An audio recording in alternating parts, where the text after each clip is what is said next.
আর এবার একটু ওয়েদারের দিকে নজর রাখতেই হবে, তার কারণ মার্চের শেষ আর তাতেই দক্ষিণবঙ্গ জুড়ে একেবারে তীব্র গরম। শুধু কি শহর কলকাতা না, জেলায় জেলায় একেবারে চাঁদি ফাটা গরমের ছবি। 4 জেলায় তো তাপপ্রবাহের সতর্কতাও রয়েছে। স্বাভাবিকের থেকে 5 ডিগ্রির উপরে থাকবে তাপমাত্রা, আর পশ্চিমের জেলাগুলোর ক্ষেত্রেও সতর্কতা জারি হয়েছে। আরো কতটা তাপমাত্রা বাড়বে চলুন আরো ডিটেল সুদীপ্তর কাছ থেকে জানার চেষ্টা করি কি বলছে আবহাওয়া দপ্তর।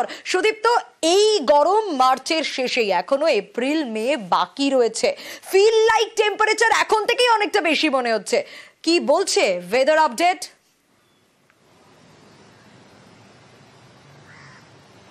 দেখো সোনিয়া, তীব্র দহন জ্বালায় ভুগছে দক্ষিণবঙ্গ। এখন ঘড়িতে প্রায় 1:45 এবং এই মুহূর্তে দগ্ধ গরম আর তাতে নাশকতা চালাচ্ছে রোদ।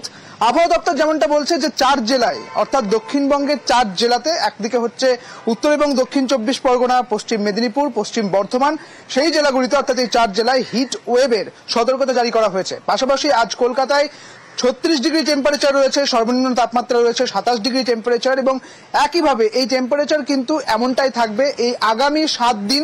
এই টেম্পারেচার থাকবে, অর্থাৎ দক্ষিণবঙ্গ জুড়ে যে দহন জ্বালা চলছে সেই দহন জ্বালা কিন্তু বহাল থাকবে।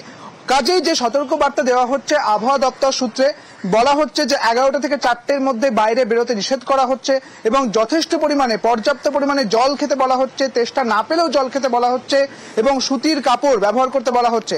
অর্থাৎ এই দহন জ্বালা কিন্তু থাকছে।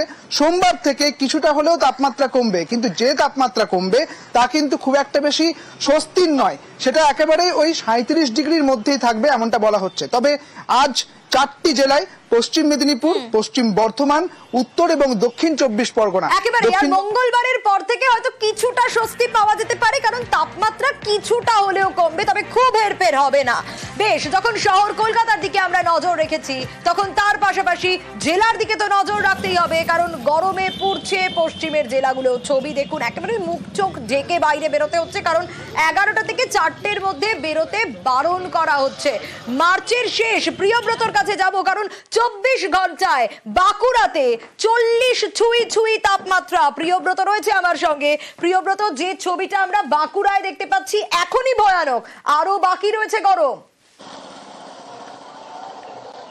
একেবারে সোনিয়া, যে মার্চের শেষেই যদি 40-এর পেরিয়ে যায়, সেক্ষেত্রে এপ্রিল মাস, জুন মাস রয়েছে, এই মাসগুলোয় কি হবে সেই কারণ দেখিয়ে কিন্তু মানুষজন একটা চিন্তার ভাঁজ পড়েছে। কারণ সকাল থেকেই সূর্যমামা উঠছে এবং দহন জ্বালায় জ্বলতে হচ্ছে মানুষজনকে। নিতান্তই প্রয়োজন ছাড়া মানুষজন কেউই রাস্তায় বেরোচ্ছেন না। যেমনটা আজকে বিভিন্ন রাস্তাঘাট, এক রাস্তাঘাট দুটো বাড়িতে চললো, ফাঁকা হয়ে গেছে রাস্তাঘাট, কারণ আজকে এমনিতেই রবিবার। সেক্ষেত্রে মানুষজনের সেভাবে স্কুল, কলেজ, আদালত, অফিস সেগুলো নেই। অন্যদিকে মানুষ নিতান্ত কাজ যেগুলো দরকার সেগুলো সকাল 10টার মধ্যে সেরে ফেলছেন, নচেত 4টের পরে। এই মাঝের যে সময়টা, সেই সময়টা একবারেই বাড়িতে থাকার চেষ্টা করছেন। নিতান্তই কেউ যারা বেরিয়েছেন তারা গাছতলায় অপেক্ষা করছেন। একেবারে এবং বেরোতে বারণও করা হচ্ছে, খুব প্রয়োজন না থাকলে বাড়ির বাইরে যাতে না বেরোয়, বারবার সে কথা বলা হচ্ছে। পুরুলিয়ার দিকে একটু নজর রাখি, কারণ পুরুলিয়াতে শুধু কি মানুষ পুড়ছে না, দগ্ধ হচ্ছে, অতিষ্ঠ হচ্ছে বন্য প্রাণ এই গরমে। পুরুলিয়ার যে মিনি জু, সেখানে বিশেষ ব্যবস্থা রয়েছে। আরো বিস্তারিত একটু ইন্দ্রজিৎ জানাতে পারবে। ইন্দ্রজিৎ, মানুষজন, সাধারণ মানুষ, তারা তো একেবারে নাজেহাল হচ্ছে, নাজেহাল বন্য প্রাণও হচ্ছে। তাদের খাবার তালিকাতেও তো বেশ কিছু পরিবর্তন এসেছে।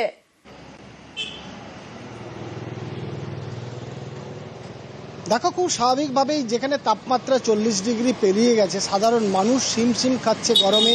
এই তীব্র দাবদাহের পরিস্থিতিতে সাধারণ মানুষের যেমন সমস্যা হচ্ছে, একেবারেই পশু পাখিদেরও সেই একই রকম সমস্যা হচ্ছে। আমরা যেটা দেখলাম পুরুলিয়ার মিনি জুতে ইতিমধ্যে তারা ব্যবস্থা করেছে, চিকিৎসকদের পরামর্শ মতো তাদের যে খাদ্য তালিকা, সেই খাদ্য তালিকায় পরিবর্তন আনা হয়েছে। তাদের সবজি দেয়া হচ্ছে, বিভিন্ন ফল দেয়া হচ্ছে এবং পর্যাপ্ত পরিমাণে ঠান্ডা জল রাখা হচ্ছে এবং তাদের খড়ের ছাউনিতে রাখা হচ্ছে। ফলে স্বাভাবিকভাবেই সুরুলিয়ার যে মিনিজু রয়েছে, সেখানে যারা রয়েছেন তারা একেবারে সবসময় তৎপর রয়েছেন, যাতে কোনো যেখানে আবাসিকরা রয়েছে, পশু রয়েছে, পাখি রয়েছে, তাদের যাতে কোনো সমস্যা না হয়। এবং এই তীব্র দাবদাহে যেখানে মানুষ অনেকটা নিজেরা ঠিক থাকতে পারবে, সেখানে ওদের ক্ষেত্রে একটু বাড়তি সতর্কতা নেওয়া হচ্ছে। বিশেষ করে তাদের খাওয়া দাওয়ার বিষয়টা গুরুত্ব দেওয়া হচ্ছে, অন্যদিকে তাদের পর্যাপ্ত পরিমাণে যত্রতত্র মাটির পাত্রে জল রাখা হচ্ছে, ছাউনি করা হচ্ছে, ফলে একগুচ্ছ ব্যবস্থা নেওয়া হয়েছে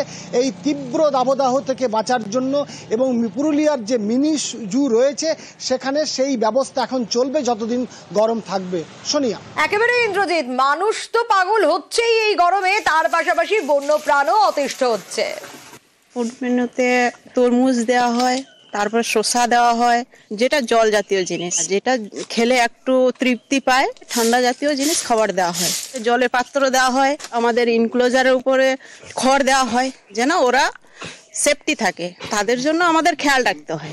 যেখানে এই প্রচণ্ড দাবদাহে মানে আভাস আমরা পেয়েছি, আমরা তার পূর্ব থেকেই আমাদের ক্যাপটিভ অ্যানিমেলদের জন্য আমরা 3 বেলা ওআরএস তাদেরকে খাওয়ানো হচ্ছে, রেগুলার ডাক্তার বাবুদের মারফত তাদেরকে ট্রিটমেন্ট করা হচ্ছে, যে তাদের স্বাস্থ্য পরীক্ষা করা হচ্ছে। তাদের খাদ্যাভ্যাসেরও খানিকটা চেঞ্জ ডাক্তারবাবুরা করেছেন, যেটা চলছে অলরেডি। যেমন তাদের খাবারের মধ্যে কিছু রসালো খাবার, তরমুজ, শসা, এসব কিছু ফল তাদেরকে নিয়মিত দেওয়া হচ্ছে। যে সমস্ত এনক্লোজারগুলো রয়েছে, যেখানে ক্যাপটিভ অ্যানিমেলরা রয়েছে, সেগুলোতে কিছু শেডের ব্যবস্থা, যেরকম থ্যাচ দিয়ে কিছু সেট করা হচ্ছে, সেগুলো ঢেকে দেওয়া হচ্ছে। এটা একটা এনক্লোজারে তাদেরকে একটা স্প্রিংকলার লাগানো, সেখানে ময়েস্টের অবস্থা মানে ঠিক সিচুয়েশন আনা, তো ইত্যাদি এইসব ব্যবস্থাগুলো নেওয়া হচ্ছে। আর হাতি নজরদারির জন্য ট্রি হাউসেই ভরসা ঝাড়গ্রামের শীর্ষী গ্রামে। হাতির তাণ্ডব থেকে ফসল বাঁচাতে এই উদ্যোগ নেওয়া হয়েছে। হাতির তাণ্ডবে ফসল, ঘরবাড়ির ক্ষতি হয়, আর সে কারণেই এই উদ্যোগ। এ বিষয়ে আরো বিস্তারিত জানতে পারবো রাজুর কাছ থেকে। রাজু রয়েছে আমার সঙ্গে। রাজু, দেখো সোনিয়া, প্রথমত বলে রাখি, শীর্ষী গ্রামে এখন হাতির থেকে বাঁচার জন্য গাছের উপর তারা ট্রি হাউস করেছে। মূলত একদিকে যেমন ফসল বাঁচানো, অন্যদিকে মানুষের প্রাণ রক্ষা এবং গ্রামকে রক্ষা করার জন্যই এরা এই গ্রামের মানুষই এই উদ্যোগ নিয়েছে। কারণ যেখানে বারংবার হাতি যাচ্ছে, ফসলের ক্ষতি হচ্ছে, বাড়িঘর ভাঙছে এবং মানুষের প্রাণ নাশ হচ্ছে, সেই জায়গায় বন দপ্তরকে বলেও কোনো রকমের কাজ হয়নি। তাই নিজেরাই উদ্যোগ নিয়েছেন, গাছের উপর থেকে পাহারা দিয়ে, রাত পাহারা দিয়ে, পালা দিয়ে সেই রাত পাহারা দেওয়া হচ্ছে এবং হাতি যাতে এলাকায় আক্রমণ না করে, ফসলের ক্ষতি না করে এবং মানুষের প্রাণ নাশ না হয়, তার দিকে বিশেষ নজরদারি দিচ্ছে গ্রামের মানুষ।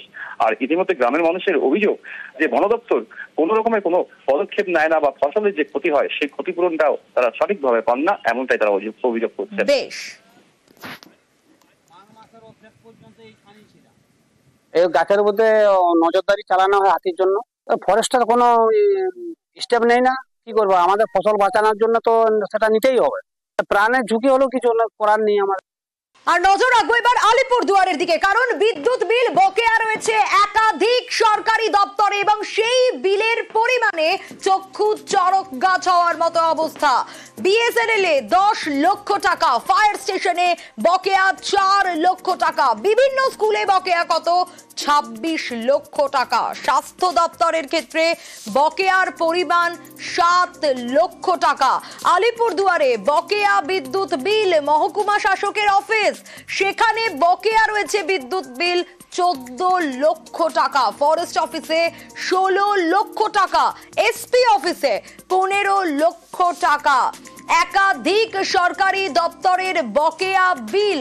আরো বিস্তারিত জানাতে পারবে রাজকুমার রয়েছে আমার সঙ্গে। রাজকুমার, জেলা বিদ্যুৎ দপ্তরের রিপোর্টে আর কি রয়েছে যা আমরা দেখছি টাকার পরিমাণ, তাতে তো চক্ষু চড়ক গাছ হওয়ার মতো অবস্থা। একদমই সোনিয়া, তুমি ঠিক বলেছো, একেবারে চক্ষু চড়ক গাছ বলতে যা বোঝায় চক্ষু চড়ক গাছ হওয়ার মতনই অবস্থা। তার কারণ হচ্ছে যে জেলার যে বিভিন্ন সরকারি দপ্তর রয়েছে, সেই সরকারি দপ্তরে কিন্তু বিদ্যুৎ বিলের যে বকেয়ার পরিমাণ তা একেবারে 2,62,00,000 লক্ষে পৌঁছে গেছে। 2,62,00,000 লক্ষ টাকা বকেয়া রয়েছে বিভিন্ন সরকারি দপ্তরের বিদ্যুৎ বিল। এবং বিদ্যুৎ কর্তারা অভিযোগ করেছেন, প্রকাশ্যে এই অভিযোগ করছেন, তারা বলছে যে বারবার বলার পরেও কিন্তু এই বকেয়া বিদ্যুৎ বিল কিন্তু সরকারি দপ্তর মিটিয়ে দিচ্ছে না, এবং সেই কারণে কিন্তু তারা বাধ্য হয়ে এটা প্রকাশ্যে আনতে বাধ্য হয়েছেন।